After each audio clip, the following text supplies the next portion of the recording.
साथियों, आने वाले फोर्थ ग्रेड के एग्जाम के लिए हम कुछ इम्पोर्टेंट क्वेश्चन कर रहे हैं। पटवारी में, वीडियो में और शिक्षक भर्ती में भी आपके समान रूप से उपयोगी होंगे। तो साथियों, पहला क्वेश्चन है वीडियो वॉल। हम हर जगह देखते हैं, तहसील मुख्यालय पे देखते हैं, पंचायत समिति में देखते हैं। वीडियो वॉल क्या है? वीडियो वॉल का अर्थ है कि राजस्थान सरकार की योजनाओं का प्रचार करने वाली एक स्क्रीन। राजस्थान सरकार की योजनाओं एवं उपलब्धियों का प्रचार।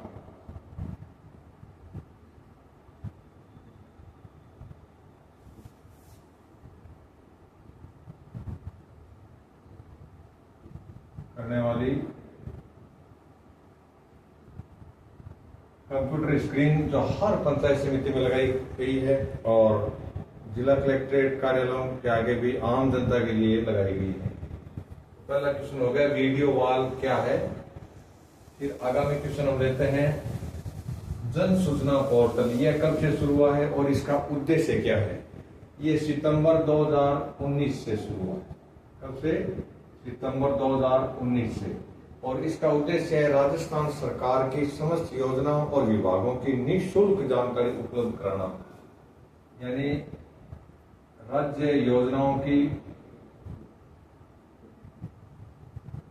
एवं विभागों की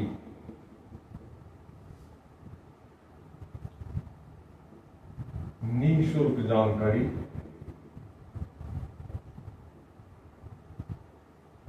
उपलब्ध करवाना, ये उद्देश्य है जन सूचना पोर्टल का। ये आम नागरिक के लिए है और एक फ्री ऑफ कॉस्ट है। इसके बाद आगामी क्वेश्चन है अपना अमृत मिशन। ये साथियों मोदी सरकार का जो एक ड्रीम मिशन है और मोदी सरकार के पहले कार्यकाल में इसकी शुरुआत हुई थी, यानी 2015 से ये शुरू हो गया था। इसमें राजस्थान के 29 शहर हैं। कितने शहर हैं? 29 शहर हैं। इन शहरों में पेयजल की, स्वच्छता की, ट्रांसपोर्टेशन की यानी यातायात की और जो पार्क है उनकी, इस प्रकार की कई व्यवस्थाएं इसमें की जाती हैं। इसका नाम है Atal mission for reservation and transformation. Amrut short रूप में अटल के नाम पर है ये। इसमें राजस्थान के 29 शहर हैं। कितने शहर हैं? राजस्थान के 29 शहर हैं। फिर आगामी क्वेश्चन है अपना स्टैंड अप इंडिया। इस योजना का नाम है स्टैंड अप इंडिया यानी खड़े होना। तो ये किन के लिए है? ये भारत सरकार की योजना है। दलित, इसमें SC और ST और महिला, भले वो सामान्य है, OBC है, SC ST की है, इन सभी के लिए उद्योग शुरू करने की योजना है। SC ST प्लस महिला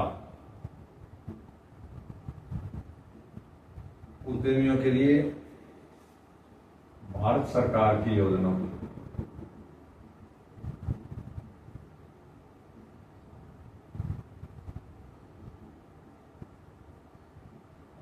इसमें 7 वर्ष तक का अवधि है लोन की। 7 वर्ष तक लोन रीपेमेंट है, यानी आपको वापस 7 वर्ष की अवधि में चुकाना है। इसमें न्यूनतम 10 लाख है और अधिकतम 1 करोड़ तक का ऋण इन उद्यमियों को दिया जाता है। फिर आता है साथियों RT-PCR। ये क्या है? कोविड में काफी चर्चा में रही थी। RT-PCR ये एक जांच का नाम है, जैसे सोनोग्राफी है, पेट स्कैन है, CT स्कैन है, उसी प्रकार की एक जांच है जिसका नाम है RT-PCR। ये कोविड-19 की जांच है। किसकी जांच है? कोविड-19 की जांच का नाम है RT-PCR। फिर एक आगामी क्वेश्चन है DMIC। इसका पूरा नाम है दिल्ली मुंबई औद्योगिक इंडस्ट्रियल कॉरिडोर, यानी दिल्ली मुंबई औद्योगिक गलियारा। ये राजस्थान से गुजरता है, दिल्ली से लेकर के मुंबई तक माल निर्यात के लिए है। ये साथियों गुड्स कैरियर है ये। तो ये राजस्थान में 39% हिस्से में है। दिल्ली मुंबई, इसका हिंदी में नाम है दिल्ली मुंबई औद्योगिक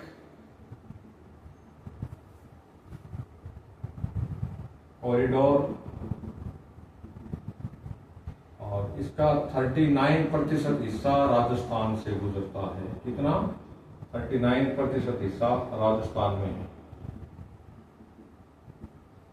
DMIC हो गया। इसके बाद स्वविवेक जिला कार्यक्रम, ये कब से शुरू हुआ? स्वविवेक यानी कलेक्टर को लगे कि यहाँ विकास कार्यों की कमी है तो जिला कलेक्टर उसके लिए सैंक्शनिंग अथॉरिटी है, वो किसी कार्य को स्वीकृत कर सकता है, करवा भी सकता है। तो ये हो गया 2005-06 से राजस्थान में शुरू। कहाँ है? राजस्थान में शुरू। और इसके लिए प्रभारी उत्तरदायी यह सारा होता है जिला कलेक्टर। इसमें किसी विधायक की या सांसद की डिजाइन की जरूरत नहीं होती, स्वतः विवेक से कलेक्टर कार्य स्वीकृत करवाता है। इसके बाद आ गया साथियों ये प्रश्न है मगरा क्षेत्र विकास कार्यक्रम। तो मगरा अजमेर ब्यावर के आसपास भीलवाड़ा इन जिलों के बीच का जो क्षेत्र है उसको मगरा कहते हैं। ये 5 जिलों में शुरू हुआ था। कितने जिलों में? 5 जिलों में, जिसमें अजमेर, पाली, भीलवाड़ा, राजसमंद आदि थे। और ये इसका वर्ष आता है ये 2005-06 से शुरू किया गया है। कब से? 2005-06 से। फिर आगामी क्वेश्चन है अपना बायोफ्यूल प्राधिकरण। तो बायोफ्यूल प्राधिकरण का अध्ययन करने से पहले हम अध्ययन करेंगे कि बायोफ्यूल क्या है, जिसको हिंदी में जैव ईंधन कहते हैं। बायोफ्यूल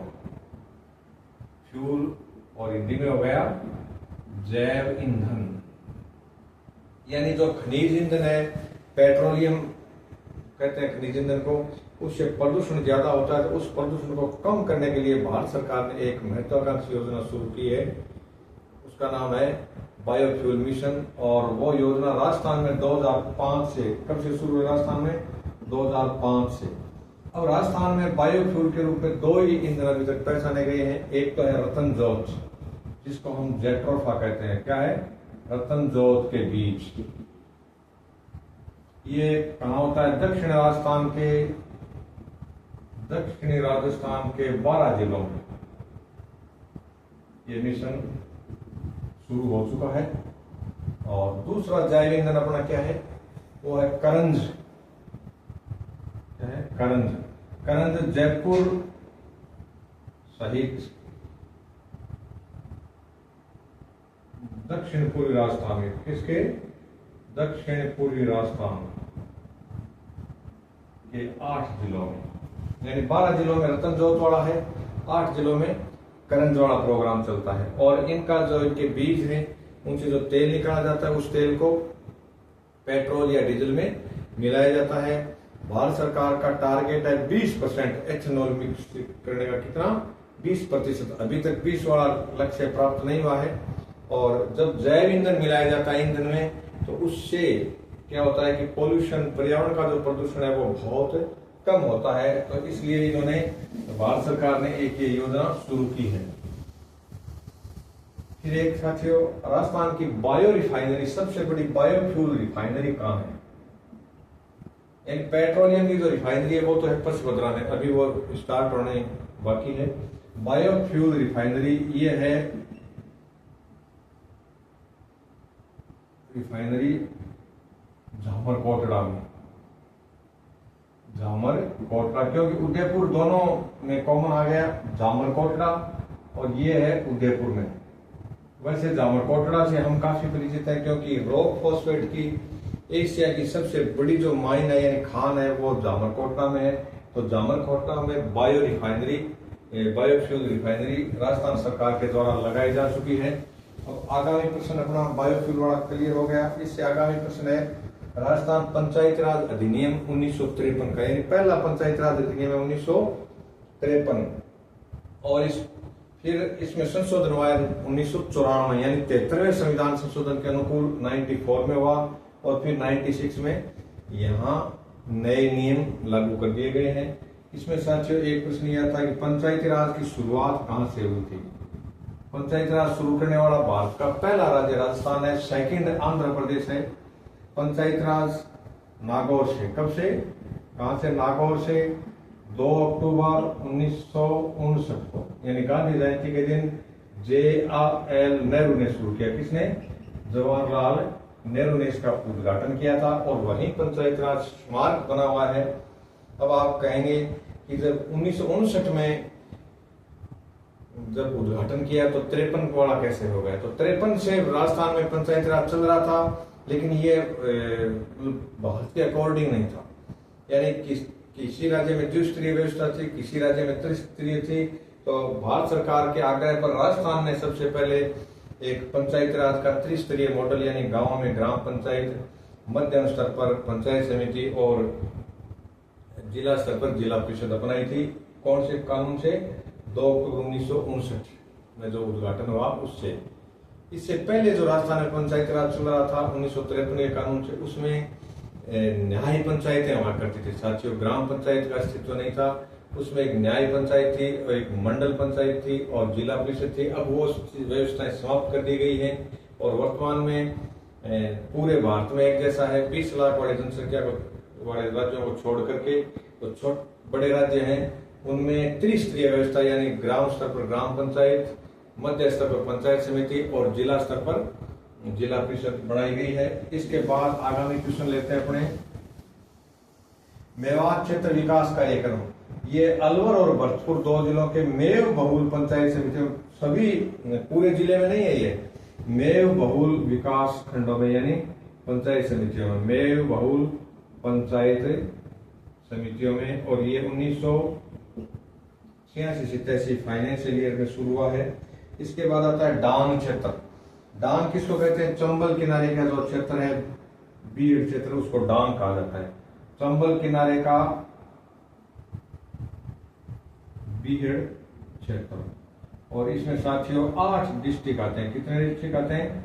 8, जिसमें अलवर भी है, भरतपुर भी है, दौसा भी है, करौली भी है, सवाई माधोपुर भी है, धौलपुर है। ये इस प्रकार के जो जिले हैं ये डांग विकास क्षेत्र में आते हैं। फिर आता है एक BADP, यानी BADP की फुल फॉर्म है border area development program. BV का मतलब डेवलपमेंट प्रोग्राम है। इसका हिंदी में नाम है सीमा क्षेत्र विकास कार्यक्रम। क्या है? सीमा क्षेत्र विकास कार्यक्रम। जो भारत की अंतर्राष्ट्रीय सीमाएं, जैसे राजस्थान में बीकानेर, इसके अपने जैसलमेर, इधर बाड़मेर, गंगानगर, इन जिलों के लगती है। तो यहाँ जो किनारे पर जो सड़क बनाने का काम करता है वो कौन करता है? BRO। इसका शॉर्ट में नाम है ये प्रोग्राम है BADP, border area development program. ये पूरे जिले में नहीं है। यानी जैसे हम बीकानेर का उदाहरण लेते हैं तो बीकानेर की जैसे खाजूवाड़ा पंचायत समिति है, वो सीमा पर है, वहां यह चलता है। लेकिन डूंगरगढ़ और नोखा में नहीं चलता, क्योंकि डूंगरगढ़ और नोखा अंतर्राष्ट्रीय सीमा पर नहीं है। तो BADP का अपने क्लियर हो गया। इसके बाद हम चर्चा करते हैं एक संगठन है BRO। इसका पूरा नाम है border road organisation. Border road organisation यानी सीमा सड़क संगठन, हिंदी में नाम है इसका सीमा सड़क संगठन। ये काम क्या करता है कि अंतर्राष्ट्रीय क्षेत्रों में, अंतर्राष्ट्रीय जहां सीमाएं लगती हैं भारत की, वहां सड़क बनाने का काम करता है। और राजस्थान में इसने जो सड़क की एक योजना शुरू कर रखी है BRO ने, उसका नाम है चेतक परियोजना। क्या है? तो चेतक परियोजना ये सड़क निर्माण की योजना है और BRO के द्वारा संचालित है। BRO भारत सरकार का एक संगठन है। फिर साथ ही आता है राजस्थान ग्रामीण आजीविका विकास परिषद का गठन कब हुआ? तो इसका गठन है 2010 से। और ये एक पंजीकृत सोसाइटी है जिसका रजिस्ट्रेशन सोसाइटी एक्ट के तहत किया जाता है। और फिर आता है SDG विभाग। तो सबसे पहले हम चर्चा करते हैं SDG क्या है। इनको अंग्रेजी में कहते हैं सस्टेनेबल डेवलपमेंट गोल्स, यानी गोल का अर्थ होता है लक्ष्य। हिंदी में इनका नाम है सतत विकास लक्ष्य। ये UNO के द्वारा निर्धारित है और राजस्थान में इसका जो संचालन करता है वो विभाग है आयोजना विभाग। कौन सा विभाग है? आयोजना विभाग। अब हम चर्चा करते हैं कि ये लक्ष्य कितने हैं। तो इन लक्ष्यों की संख्या है 17। मुख्य लक्ष्य कितने हैं? 17। और उपलक्ष्य कितने हैं इनके अंदर? ये है 169, यानी 169 तो सब गोल्स हैं और गोल्स की संख्या है 17। और इनमें गरीबी निपटाना, शिक्षा बढ़ाना, स्वास्थ्य सुधारना, इस प्रकार के 17 महत्वाकांक्षी लक्ष्य लिए गए हैं। अब एसडीजी में फर्स्ट कौन सा जिला है? एसडीजी में ये भी बदलते रहते हैं हर वर्ष। एसडीजी में फर्स्ट जिला इस वर्ष है झुंझुनू। कौन सा है? झुंझुनू। जे लिख दिया मैंने। फिर एक साथियों खेलो इंडिया यूथ गेम्स, बहुत इंपॉर्टेंट करंट का प्रश्न है। खेलो इंडिया यूथ गेम्स कहां हुए? खेलो इंडिया यूथ गेम्स ये 2025 में कहां हुए? तो ये बिहार के 5 जिलों में, पटना भी है इसमें, राजगीर भी है, बिहार के 5 जिलों में। और प्लस इसकी थोड़ी सी 3 प्रतियोगिताएं दिल्ली में भी हुई थी, तो 2 जगह हो गए ना ये, बिहार और दिल्ली में। अब इसमें फर्स्ट कौन सा राज्य रहा है? तो खेलो इंडिया यूथ गेम 2025 में फर्स्ट है महाराष्ट्र। इसने सबसे ज्यादा स्वर्ण जीते हैं। और सेकंड है हरियाणा। और राजस्थान का भी एक बहुत इंपॉर्टेंट स्थान रहा है, वो है थर्ड, यानी थर्ड पर हमारा राजस्थान है खेलो इंडिया यूथ गेम्स में। तीसरा जो स्थान है वो राजस्थान का है। और ये इस पर कथन टाइप के क्वेश्चन आएंगे। इसके आयोजन बिहार और दिल्ली में एक साथ हुआ है। बिहार में ज्यादा प्रतियोगिताएं हुई हैं, दिल्ली में केवल 3 खेलों की प्रतियोगिताएं हुई थी। तो ये हो गया एसडीजी का और खेलो इंडिया यूथ गेम्स का। अब साथियों एक भारत सरकार का एक्शन बनाया हुआ है ग्रुप आदिम जाति समूह है। इसमें भारत की कई जातियां शामिल हैं, जिनमें बहुत ज्यादा जनजातियों के लक्षण हैं, यानी उनमें शिक्षा बिल्कुल भी नहीं है। तो उनमें भारत राजस्थान की एक ही आदिम जाति समूह है। भारत सरकार सूची में राजस्थान की एकमात्र जनजाति कौन सी है? राजस्थान की एकमात्र जनजाति है सहरिया। ये ज्यादा 12 जिले में पाए जाते हैं। और साथियों ये भूखमरी के लिए चर्चा में रहती है जाति। फिर एक प्रश्न आता है पीडीएस क्या है? हर व्यक्ति जानता है पीडीएस। इनकी फुल फॉर्म कई बार आई हुई है, आगे भी आ सकती है। पीडीएस का पूरा नाम है पब्लिक डिस्ट्रीब्यूशन सिस्टम, और हिंदी में इसका नाम है सार्वजनिक वितरण प्रणाली। यानी ये वो सिस्टम है जिसके द्वारा हम गांव में चीनी, गेहूं, जो भी अनाज वगैरह प्राप्त करते हैं सहकारी समिति के माध्यम से या राशन डीलर के माध्यम से, वो है पीडीएस। और इसमें एक सिस्टम लागू कर दिया गया साथियों, वो है पोस। पोस का पूरा नाम है पॉइंट ऑफ सेल्स, यानी सेल का जो स्थान है वहीं जाके व्यक्ति अंगूठा का निशान लगाएगा और उसका आधार से लिंक होते ही और ओपन हो जाएगा, अन्यथा उसको कुछ नहीं मिलेगा। तो ये हो गया पीडीएस सिस्टम। फिर हम चर्चा करते हैं आईसीडीएस, ये क्या है? क्योंकि ये इन सालों में कई बार पूछे गए हैं, हम जानते हैं लेकिन ढंग से इनको नहीं पढ़ते। आईसीडीएस की फुल फॉर्म है साथियों इंटीग्रेटेड चाइल्ड डेवलपमेंट सर्विस। ये हो गया एकीकृत बाल विकास सेवा। क्या है एकीकृत बाल विकास सेवा? ये आंगनबाड़ियां जो संचालित होती है वो आईसीडीएस के द्वारा संचालित होती हैं। फिर एक क्वेश्चन है एसएमसी क्या है? इसका पूरा नाम है स्कूल मैनेजमेंट कमेटी, यानी शाला के संचालन के लिए टीचर्स की और अभिभावकों की एक कमेटी बनी होती है। और इस एसएमसी का अध्यक्ष हमेशा कोई अभिभावक होता है। इसकी अमावस्या के दिन बैठक होती है। तो SMC का हो गया। इसके बाद आगामी क्वेश्चन हम लेते हैं गुरुशरण छाबड़ा। बहुत इंपॉर्टेंट नाम है गुरुशरण छाबड़ा का, जिन्होंने अपना जीवन शराबबंदी के लिए दिया था। गुरुशरण छाबड़ा।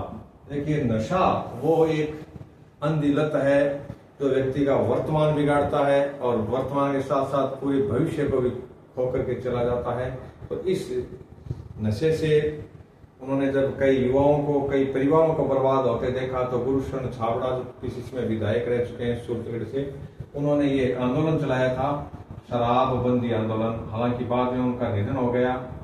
शराबबंदी आंदोलन। अब इनके नाम से राजस्थान सरकार ने एक योजना भी शुरू कर रखी है। यदि बच्चा गुरुशरण छाबड़ा के बारे में जानता है तब तो वो उसका जवाब सही लिख देता है, अन्यथा नहीं। फिर एक साथियों क्वेश्चन आता है PPP यानी ट्रिपल P। ये आजकल खूब चलता है। पहले P का अर्थ है पब्लिक, दूसरे P का अर्थ है प्राइवेट और तीसरे P का अर्थ है पार्टनरशिप। यानी कुछ क्षेत्र ऐसे हैं जिनमें सरकार NGO के साथ में या अन्य प्राइवेट कंपनियों के साथ में मिलजुल करके काम करती है, अपनी योजनाएं उनको डिस्ट्रीब्यूट कर देती है। उस योजना का नाम है PPP। आजकल जैसे हम रोड में देखते हैं कि रोडें कई प्राइवेट कंपनियां, जो इंफ्रा कंपनी है, वो बना देती हैं और वो 5 साल या 10 साल तक टोल वसूलती रहती हैं, जब तक उनकी लागत और उनका प्रॉफिट उस सड़क से नहीं निकल जाए। फिर एक क्वेश्चन आगामी पेपरलेस बजट, यानी राजस्थान का प्रथम पेपरलेस बजट ये किस वर्ष पहले प्रस्तुत हुआ? ये साथियों 2021 और 22 में राजस्थान सरकार ने अपना पहला जो पेपरलेस बजट था वो पेश किया था। फिर आगामी क्वेश्चन हम थोड़े ज्योग्राफी के लेते हैं कि डोरा पर्वत और झारोला पर्वत ये किस जिले में है? डोरा पर्वत और झारोला पर्वत ये साथियों जालौर में। सबसे ज्यादा ईसब गौड़ का उत्पादन करने वाला वर्ल्ड का 1 नंबर का जिला राजस्थान ही नहीं बल्कि पूरे विश्व में सबसे ज्यादा ईसब गौड़ उत्पादन करने वाला जिला है वो है जालौर। अकेला 39% ईसब गौड़ पैदा करता है।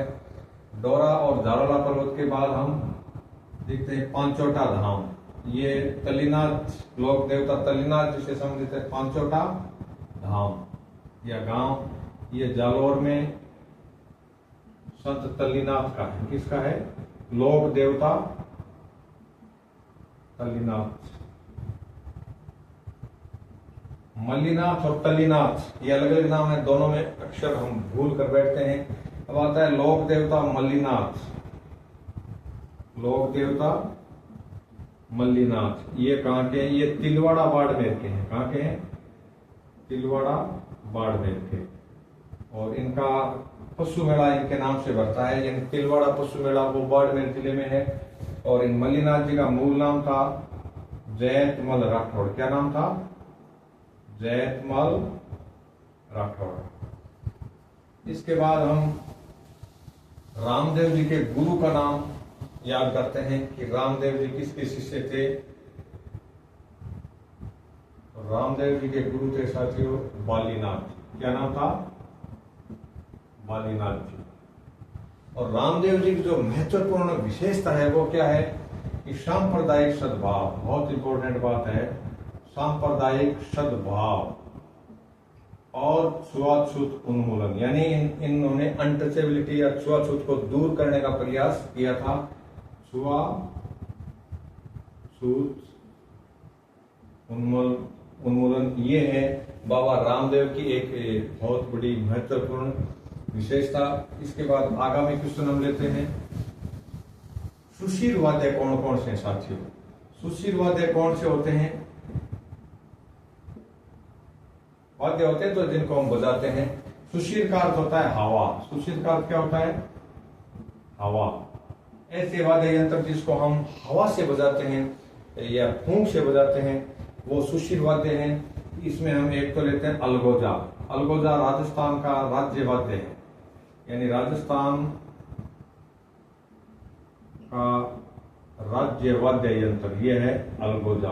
और ये हमेशा साथियों जोड़े में बजाया जाता है, अलगोजा अकेला नहीं बजता, ये इसके दो अलगोजे एक साथ बजाए जाते हैं। ये सुशील वाद्य हवा से बजता है।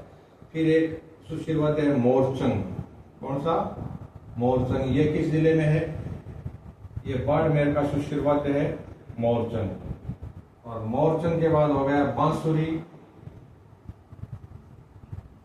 शहनाई, एक है मशक। मशक साथियों चमड़े का बड़ा होता है, और एक बीन भी होता है। बीन अलग है और मशक थोड़ा अलग है। मशक चमड़े का एक बहुत बड़ी थैली होती है, उससे ध्वनियां निकलती हैं। इसी प्रकार बीन भी चमड़े का होता है। तो ये क्या है? सुशील वाद्य है। फिर हम पढ़ते हैं तत्वाद्य। तत् का अर्थ होता है तार, यानी ऐसे वाद्य यंत्र जो तार से बने होते हैं, उनमें हम लेते हैं रावण हत्था। और इसमें हम सतारा भी लिखेंगे। कौन सा साथियों? सतारा। सतारा सुशील वाद्य है, जबकि सितार ये अलग है। सितार, वीणा, ये कौन से हैं? तत्वाद्य है। रावण हत्था हम देखते हैं। फिर एक रावण हत्था अन्य है जंतर। कौन सा? जंतर। इसको चौतारा भी कहते हैं। ये गुर्जरों का वाद्य यंत्र है। किसका? गुर्जरों का। गुर्जर भोपे जंतर को बजाते हैं। इसमें 4 तार होते हैं, इसलिए इसको चौतारा भी कहते हैं। फिर एक इसमें आता है कमाईचा, जिसमें 27 तार होते हैं। कौन सा? कमाईचा। इसमें कितने तार हैं? 27 तार होते हैं। एक सारंगी, ये भी तत्वाद्य है और जोगियों की सारंगी है। इस प्रकार के हम जो वाद्य यंत्र हैं हमने कर लिए। एक होते हैं वाद्य यंत्र अनुरोध वाद्य यंत्र जो चमड़े से बनते हैं। एक घन वाद्य यंत्र जिनको चोट से बजाया जाता है, जिसमें बाट का, थाली, इस प्रकार के जो वाद्य यंत्र हैं ये घन वाद्य यंत्र की श्रेणी में आते हैं। धन्यवाद साथियों। आगामी वीडियो में हम और इम्पोर्टेंट प्रश्न करेंगे। ये प्रश्न आप ध्यान से सुनें, समझें और इनको बढ़िया तरीके से याद रखें। धन्यवाद।